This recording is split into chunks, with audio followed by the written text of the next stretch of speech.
Hello students, मेरा नाम धैर्य भाटिया है और ये सेमेस्टर में मैं आपको मैथमेटिक्स का पेपर CEMT 509 पढ़ाने वाला हूँ। लॉकडाउन की वजह से हम मिल नहीं सकते हैं, तो आप मुझे पहचानते नहीं हो, तो मैं आपको अपने बारे में थोड़ी बहुत डिटेल्स बता देता हूँ। मेरा नाम धैर्य भाटिया है और मैंने MSc विथ मैथमेटिक्स किया है और GSET भी क्वालिफाई किया है। और लॉकडाउन से पहले मैं अहमदाबाद में निर्मा यूनिवर्सिटी में पढ़ाता था। लॉकडाउन की वजह से मुझे ये मौका मिला है कि मैं आप लोगों को पढ़ाऊँ, वो भी ऑनलाइन।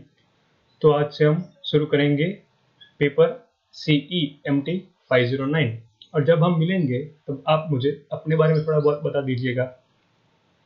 हमारे पेपर का नाम है ऑपरेशन रिसर्च 1 और उसका कोड है CEMT 509। इस पेपर के अंदर हमारे पास 4 यूनिट्स हैं। पहला यूनिट जिसमें हम theoretical background that is introduction of operation research पढ़ेंगे, फिर फॉर्मुलेशन ऑफ LPP मतलब लीनियर प्रोग्रामिंग प्रॉब्लम। सुनने में टफ लगता है लेकिन है बहुत ही सिंपल। फिर कुछ एग्जांपल्स पढ़ेंगे, फिर मार्केटिंग, फिर फाइनेंस और बेस्ट पार्ट होगा examples of graphical method. Second unit हमारा है examples of simplex method and to find the solution of LPP। जैसा कि उसका नाम है सिंप्लेक्स मेथड, वो मेथड भी बहुत ही सिंपल है। थर्ड यूनिट है हमारे पास examples of two phase method to find the solution of LPP and examples of big M method to find the solution of LPP। ये दो मेथड्स भी काफ़ी यूजफुल है हमें। और फोर्थ यूनिट है हमारे पास dual of LPP and examples of dual simplex method. Mostly ये पेपर के अंदर हम बहुत सारे एग्जांपल्स प्रैक्टिस करेंगे। अगर आपको कोई रेफरेंस बुक्स चाहिए तो वो है first operation research theory and application by JK Sharma, third edition, published by Macmillan Indian limited. Second है mathematical models in operation research by JK Sharma, published by McGraw Hills. And third है linear programming by G Hadley, published by Narosa publication house. आज हम unit 1 में start करेंगे जिसमें graphical method से हम शुरू करेंगे। उससे पहले थोड़ा एक रिवीजन कर लेते हैं कि ग्राफिकल मेथड से हमने आज तक क्या सीखा है। सपोज करो आपको क्वेश्चन दिया जाता है find x and y if x plus y is equals to 6 and x minus y is equals to 4 using graphical method. ये स्कूल लेवल का क्वेश्चन हो जाता है जिसमें आप पहले इक्वेशन लेते हैं x plus y is equals to 6, फिर इसको सॉल्व करते हैं x और y के अलग अलग वैल्यूज के लिए। उसी तरह फिर आप दूसरी इक्वेशन लेते हैं x minus y is equals to 4 और उसके लिए भी आप पॉइंट्स फाइंड करते हैं जो इस इक्वेशन को सेटिस्फाई करें। और फिर आपको एक इंटरसेक्टिंग पॉइंट्स मिलते हैं, दैट इज यहाँ पे x is equals to 5 and y is equals to 1 और फिर उस पॉइंट्स को आप ग्राफ पे प्लॉट कर देते हैं और आपको सॉल्यूशन मिल जाता है। बहुत ही सिंपल है, लेकिन अब हम कॉलेज लेवल में आ गए हैं तो इतना सिंपल नहीं आएगा, थोड़ा हार्ड आएगा। चलो शुरू करते हैं। आपको क्वेश्चन दिया जाएगा maximise z is equals to 12x plus 16y, जिसे हम कहते हैं ऑब्जेक्टिव फंक्शन। साथ में आपको कुछ कंडीशंस भी दी जाएंगी, subject to 10x plus 20y less than equals to 120 and 8x plus 8y less than equals to 80। इसे हम कंस्ट्रेंट कहते हैं। और एक कंडीशन होगी non negative condition, that is x is greater than equals to 0 and y is greater than equals to 0।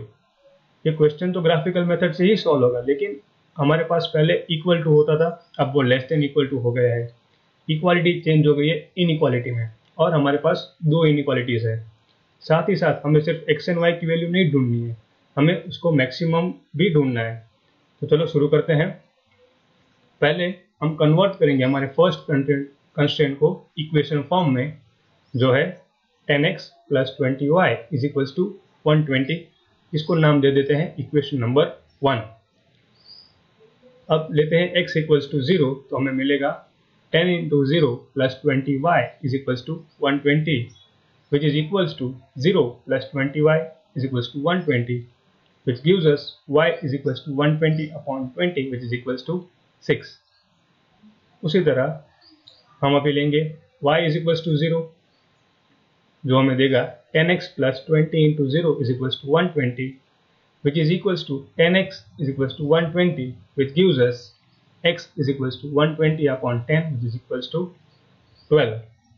तो हमें यहाँ से एक टेबल मिलता है जिसमें x इक्वल्स टू 0 और y इक्वल्स टू 6, वो पॉइंट हमारा हो जाता है 0 6, and x equals to 12 and y equals to 0 हमारा पॉइंट होता है b 12 0। अब सेकेंड कंस्ट्रेंट को सॉल्व करते हैं जो है 8x plus 8y is less than equals to 80। उसी तरह से हम सेकेंड कंस्ट्रेंट को भी इक्वेशन फॉर्म में लिखेंगे पहले, जो हमें देगा 8x plus 8y is equals to 80। इसे हम नाम दे देंगे इक्वेशन नंबर 2।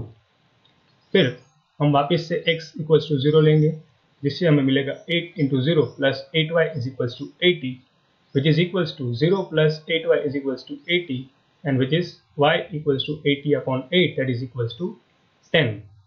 सिमिलरली हम y को भी इक्वल्स टू 0 लेके सॉल्व करेंगे, जो हमें देगा 8x plus 8 into 0 is equals to 80 which is equals to 8x is equals to 80 and this gives us x is equals to 80 upon 8 that is again equal to 10। तो हमें दूसरे दो points मिले C and D, जहाँ पे x 0 है तो y 10 है और अगर x 10 है तो y 0 है। अभी हम इन सारे पॉइंट्स को ग्राफ पे प्लॉट करेंगे जो कि कुछ इस तरह दिखेगा। अब याद कीजिए क्वेश्चन में हमें इक्वल टू नहीं दिया गया था, हमें दिया गया था लेस देन इक्वल्स टू। इसका मतलब है कि हमें इन दोनों लाइंस के नीचे का पोर्शन लेना है और उसका भी इंटरसेक्शन लेना है, जो कि हमें मिलेगा ये वाला पोर्शन। अब यहाँ पे हमारे पास इंटरसेक्टिंग पॉइंट्स हैं x equals to 8 and y equals to 2। साथ ही साथ बाकी सारे पॉइंट्स को भी हम नाम दे देते हैं, जो है a 0 6, b 12 0, c 0 10, d 10 0 and e 8 and 2। हमें सारे पॉइंट्स नहीं लेने हैं, हमें सिर्फ वही पॉइंट्स लेने हैं जो इंटरसेक्शन में आ रहे हैं, जो है A, E एंड D। फिर हमें उसकी मैक्सिमम वैल्यू फाइंड करनी है, तो चलो वो फाइंड करते हैं। हमारे पास पॉइंट्स हैं A, E, D and O। तो ओरिजिन और उसकी मैक्सिमम वैल्यू हमें पता है, हमें ढूंढनी है 12x प्लस 16y से। तो फॉर A 0 6 हमारे पास वैल्यू आएगी 12 into 0 plus 16 into 6 which is equals to 96। For E that is 8 2 हमें वैल्यू मिलेगी 12 into 8 plus 16 into 2 which is equals to 128। अब इसे इजीली सॉल्व कर सकते हैं। फॉर पॉइंट D हमारे पास है 10 0, जो हमें वैल्यू देगा 12 into 10 plus 16 into 0 which is equals to 120। And for origin 12 into 0 plus 16 into 0 which is equals to 0। यहाँ पे हम क्लियरली देख सकते हैं कि मैक्सिमम वैल्यू है 128 at x equals to 8 and y equals to 2. Therefore, our maximum value is 128. अब एक सम आप प्रैक्टिस कीजिए, जो है maximize z is equals to 3x plus 4y subject to constraint x plus y less than equals to 450 and 2x plus y less than equals to 600. Also, x is greater than equals to 0 and y is greater than equals to 0. इसका answer आप नीचे comment box में comment कर सकते हैं and thank you.